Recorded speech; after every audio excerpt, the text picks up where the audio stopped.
गुंजन के पति की कोरोना से शादी के 5 साल बाद ही मौत हो गई। बेचारी गुंजन पर दुखों का पहाड़ टूट पड़ा। घर में कोई और कमाने वाला भी नहीं था और सहारे के नाम पर केवल बूढ़ी खड़ूस सास और गुंजन की 4 साल की बेटी नेहा थी। जीवन बड़ा मुश्किलों से बीतने लगा, लेकिन अपनी बूढ़ी सास को छोड़कर वो कहां जाती। समाज जीने नहीं देता कि इस बुढ़ापे में अपनी बूढ़ी सास को छोड़कर चली गई। इसलिए उसने अपनी सास के साथ रहने का ही फैसला कर लिया। बेटा तो रहा नहीं, लेकिन बहू है कि कोई सुध ही नहीं लेती। दवाइयां खत्म होने को हैं, लेकिन बहू को बिल्कुल फिक्र नहीं है। माँ जी, 1 दिन की दवाई बाकी है अभी, मैं कल दवाई ले आऊंगी। क्यों? कल क्या कुबेर का खजाना उगाएगा? ना जाने मेरे बेटे की बचत कहाँ चली गई। आज अगर वो होता तो ऐसे दिन नहीं देखने पड़ते। और मैं ठहरी बुढ़िया, तो क्या ही जरूरत है मेरे पीछे इतने पैसे लुटाने की। कल को तुम्हारे ही काम आएगी। गुंजन अच्छे से जानती है कि उसकी सास उस पर ताना कस रही है। वो बिना कुछ कहे अपनी बेटी के साथ दवाई लेने चली गई। वो मेडिकल स्टोर पर गई तो दुकानदार ने दवाई के 600 रुपए बताए, लेकिन मेरे पास तो 200 रुपए हैं, कुछ कम कर लो भैया। ये भाई सब्जी मंडी नहीं है, समझी? चलो जाओ यहाँ से। तभी गुंजन की नजर अपने पाँव के पायल पर गई। भैया, ये पायल तो 600 रुपए से ज्यादा की है, आप इसे रख लो और मुझे दवाई दे दो। फायदे का सौदा देख दुकानदार खुश हो गया और उसने वो दवाई गुंजन को दे दी। आज तो दवाइयां आ गई, लेकिन फिर 1 हफ्ते बाद वो दवाइयों के लिए पैसे कहां से आएंगे, ये सोच सोच कर गुंजन परेशान हो गई। घर पहुंची तो सास चिल्लाने लगी, अरे कहाँ मर गई थी? पता नहीं है क्या तुझे मेरे खाने का समय हो रहा है? अपनी परेशानी को छुपाते हुए वो बोली, माँ जी, वो दवाइयां ढूंढते हुए दुकानदार को समय लग गया, इसलिए थोड़ी देर हो गई। ऐसे ही समय बीता और अब उसके पैसे खत्म होने लगे। गुंजन को आगे की चिंता सताने लगी। एक रोज उनके गांव के श्याम काका उनके वहां आए। सावित्री बहन, ओ सावित्री बहन। क्या हो गया श्याम? मोहल्ले में कोई आफत आ गई है क्या? अरे हाँ, वो शमशेर भाई है ना, उनके बेटे की शहर में नौकरी लग गई है, तो वो उनके साथ शहर रहने जा रहे हैं। अपने पास्ता के व्यापार के लिए उन्होंने काफी सारा पास्ता स्टोर करके रखा था। अब वो शहर जा रहे हैं तो अपनी दुकान बंद कर देंगे, इसीलिए वो सामान फ्री में बांट रहा है। बहू को बोलो जाकर ले आए। अरे इतने बुरे समय में कुछ फ्री में मिल रहा है तो भला और क्या ही चाहिए। जा गुंजन बहू, जाकर वो क्या कहते हैं पास्ता ले आ, और हाँ, बड़ा वाला बोरा ले जाना। अरे वाह, पास्ता! माँ, मैं भी चलूंगी आपके साथ। अच्छा ठीक है, चल। गुंजन और नेहा दोनों शमशेर भाई के पास चली गई। शमशेर ने उन्हें थोड़ा पास्ता दे दिया। शमशेर काका, आप बुरा न मानो तो मुझे थोड़ा ज्यादा पास्ता दे दो। लेकिन तुम इतने पास्ता का करोगी क्या? वो तो पता नहीं काका, लेकिन कुछ न कुछ तो कर ही लूंगी। और वैसे भी घर के हालात आपसे छुपे थोड़ी ना है। जानता हूँ थोड़ी सी उम्र में बहुत दुख देख रही हो, कोई बात नहीं, जितना चाहिए दे दूंगा। और तुम घर जाओ, मैं अपने लड़के से कहकर घर ही भिजवा दूंगा। बस फिर क्या था, शमशेर ने उसके घर 2 बोरे पास्ता के भिजवा दिए। ये देख उसकी सास बोली, संभल कर रहना बहू, आजकल कोई यूं ही किसी की मदद नहीं करता। अपनी सास की ये बात सुनकर गुंजन की आंखों में आंसू आ गए। फिर शाम को नेहा ने उससे पास्ता बनाने की जिद की। गुंजन ने उसके लिए पास्ता बना दिया, जो कि उसे बड़ा पसंद आया। फिर एक रोज, माँ, मुझे आज पराठे खाने का मन है, मेरे लिए आलू के भरे हुए पराठे बना दो ना। लेकिन गुंजन, मेरे पास तो आलू है ही नहीं, अब क्या करूं? फिर उसकी नजर पास्ता की बोरी पर गई। उसने पास्ता उबाला और मसाले में उसे बना के उसी का भरवा पराठा बना दिया, जिसे खाते ही नेहा बहुत खुश हुई। फिर घर में कोई सब्जी न होने के कारण उसने अपनी सास को भी वही खाने को दिया। वाह, ये तो सचमुच बड़ा ही स्वादिष्ट है। बात तो है इस पास्ता पराठे में। अपनी सास और बेटी की बात सुनकर गुंजन के मन में एक विचार आया। वैसे ये काम अच्छा रहेगा, मैं अगर ये पास्ता पराठा बनाकर बेचूं तो अगर आप दोनों को पसंद आया तो और लोगों को भी आएगा, और फिर इस तरह की कोई डिश कभी बिकी भी नहीं होगी। हाँ माँ जी, मैंने सोच लिया, अब से मैं पास्ता पराठा बनाकर बेचूंगी। अच्छा, तो अब घर की बहू घर से बाहर जाकर काम करेगी, ताकि फिर तुझे बाहर की हवा लग जाए। तुझे पता है आजकल ऐसे कितने ही घर बर्बाद हो रहे हैं। ऊपर से विधवा जवान लड़की को देखकर तो किसका मन नहीं मचलता। ठीक है, नहीं करूंगी कोई काम, लेकिन आप ही बताओ, फिर आखिर मैं ऐसे कब तक घर चलाऊंगी? आखिर ऐसी कितनी बचत है हमारे पास? कुछ दिन में सब खत्म हो जाएगा तो मैं घर चलाने के लिए पैसा कहाँ से लाऊं? और दादी, आप जानती हो, आपकी दवाई लाने के लिए माँ को अपनी पायल तक बेचनी पड़ी। ये बात सुनकर सावित्री का मन भर आया और उसे अपनी गलती का एहसास हो गया। उसने कहा, क्या बहू, तूने मेरी दवाई के लिए अपनी पायल बेच दी? मुझे माफ कर दे बहू, जो मैं अपने हीरे जैसी बहू को पहचान नहीं पाई। बहू, अब तेरा जो मन करे वो तू कर, ये बुढ़िया तेरा पूरा साथ देगी। अपनी सास की बातें सुनकर गुंजन की आंखें भर आई। फिर दोनों सास बहू और नेहा सामान लेने बाजार चली गई। उन्होंने किराए पर एक ठेला लिया और उसमें पास्ता पराठे बनाकर बेचने लगी। आइए आइए, 20 रुपए में पास्ता पराठा खाइए, आइए आइए। तभी उसके पास कुछ ग्राहक आने लगे। पास्ता पराठा, ये तो पहली बार सुना है। अब खाकर तो देखो भैया, खाने में बहुत बढ़िया लगेंगे। ठीक है, 20 रुपए में क्या ही जाता है, लगा दो एक प्लेट। फिर क्या था, गुंजन ने जैसे ही उसे पास्ता पराठा खाने को दिया वो बहुत खुश हुआ। वाह, मजा ही आ गया। ऐसा करो, 4 प्लेट पैक कर दो। उस ग्राहक की बात सुनकर और लोग भी उसके पास आने लगे और इस तरह 4 घंटे में ही उसके सारे पराठे बिक गए। उस रोज की कमाई देख तो वो हैरान ही रह गई। पहले दिन ही उसने 2000 की कमाई की थी। अब वो हर रोज पास्ता पराठा बनाकर बेचने लगी। कुछ ही दिनों में उसका मुफ्त वाला पास्ता खत्म हो गया। तब वो बाजार से और पास्ता लाई और उसके पराठे बनाकर बेचने लगी। धीरे धीरे वो काफी मशहूर हो गई और कुछ समय बाद उसने खुद का एक ढाबा खोल लिया। अब उसकी गरीबी के दिन खत्म हो गए और वो सब खुशी खुशी रहने लगे।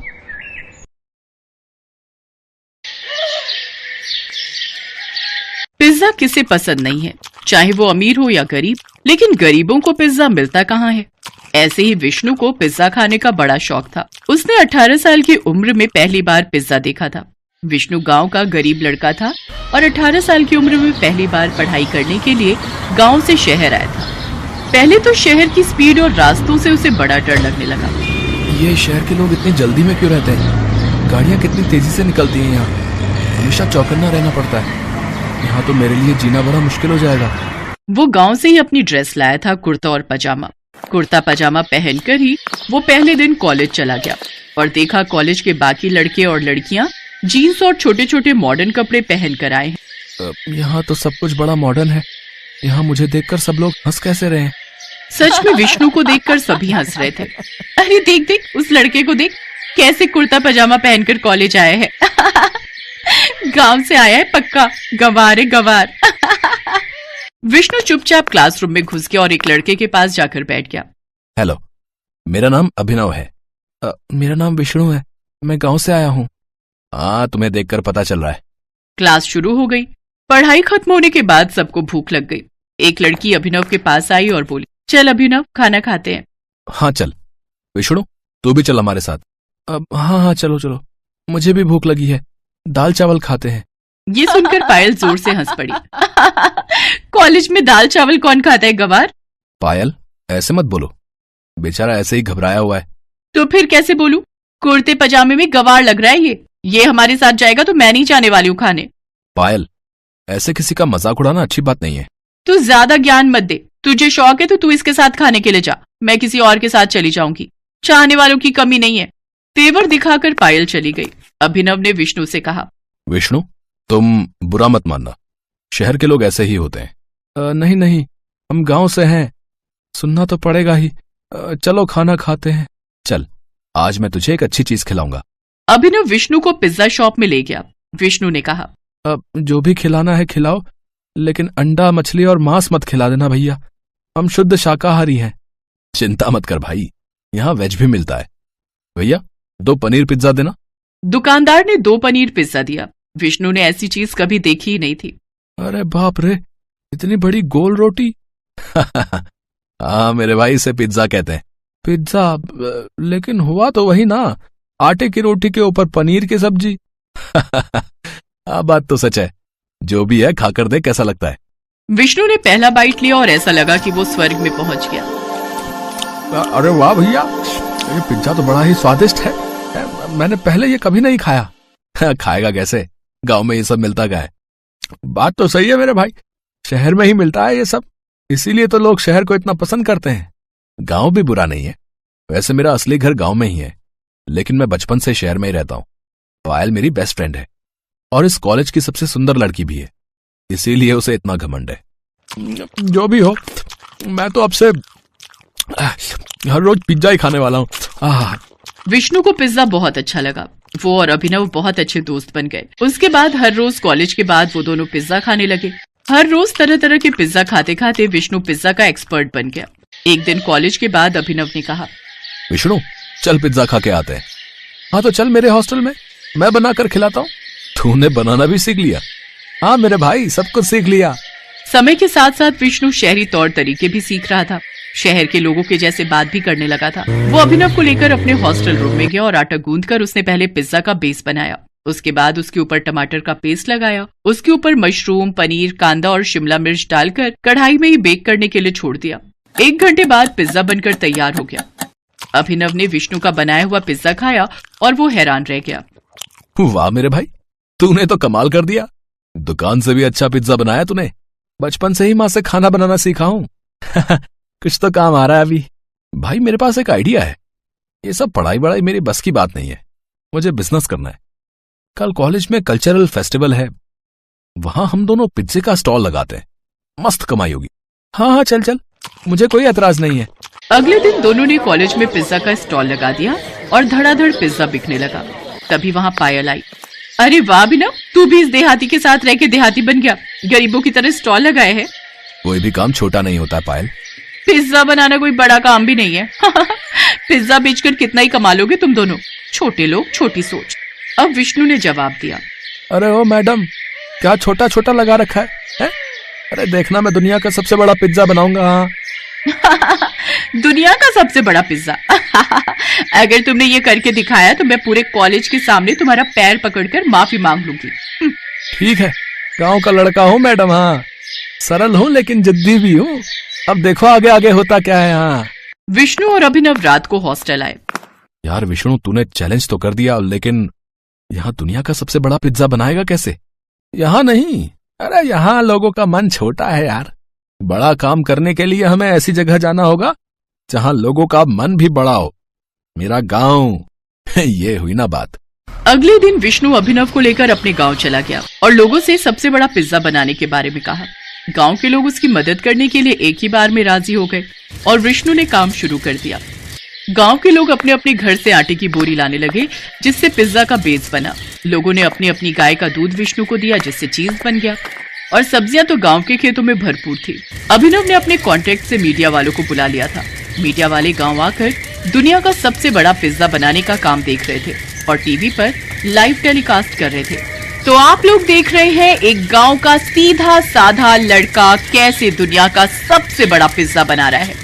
देखते रहिए हमारे साथ, ये पिज्जा बनकर तैयार होता है या नहीं।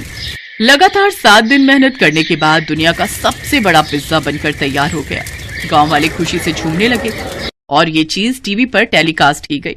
बड़े बड़े लोगों ने ये देखा और अभिनव के पास फोन आ गया। हेलो, तुम लोग अभी फेमस हो गए हो। तुम लोग हर गांव और शहर में हर मोड़ पर पिज्जा की दुकान खोल सकते हो। मैं इन्वेस्ट करने के लिए तैयार हूँ। अभिनव और विष्णु की खुशी आज 7वें आसमान पर थी। उन लोगों ने कुछ ही दिनों के अंदर हर गांव और शहर के हर कोने में पिज्जा की दुकान खोल दी। पैसे हो तो क्या कुछ नहीं हो सकता। 1 महीने के अंदर विष्णु और अभिनव करोड़पति बन गए। पायल ने सबके सामने पैर पकड़कर माफी मांगी। अभिनव और विष्णु बिजनेस पार्टनर बन गए और खुशी खुशी पिज्जा बेचकर जिंदगी बिताने लगे। Best buddies. Hello friends, thanks for watching this video.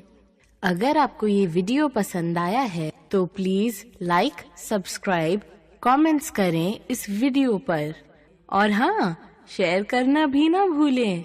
और भी मजेदार वीडियो देखने के लिए नीचे दिए गए बेल आइकॉन को दबाएं।